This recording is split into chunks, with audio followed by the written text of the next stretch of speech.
Welcome to Kenton's videos. Enjoy the video. You begin by compiling with the debug configuration so symbols, PDB, are generated. This makes stepping meaningful. Once done, set your first breakpoints by pressing F9 or clicking the gutter where you want execution to pause. Make conditional breakpoints when you need to stop only for specific values. Then start debugging with F5. If your program runs externally, attach to the process via debug, attach to process, and pick the right PID so Visual Studio can control execution. You now control the flow.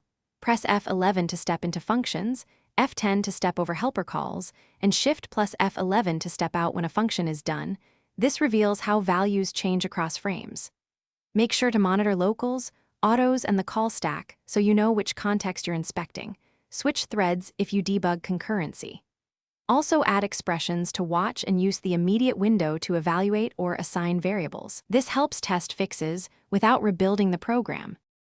To finish, use edit and continue for small edits without restarting, but rebuild when changes are complex so symbols stay accurate. For elusive bugs, open memory and disassembly windows to inspect pointers and optimized code. Run the performance profiler to find hotspots. If a breakpoint is ignored, first verify that the PDB loaded for your module in Modules window, confirm source matches the binary, and disable optimizations or use a debug build. Thanks for watching. Consider subscribing if we helped you.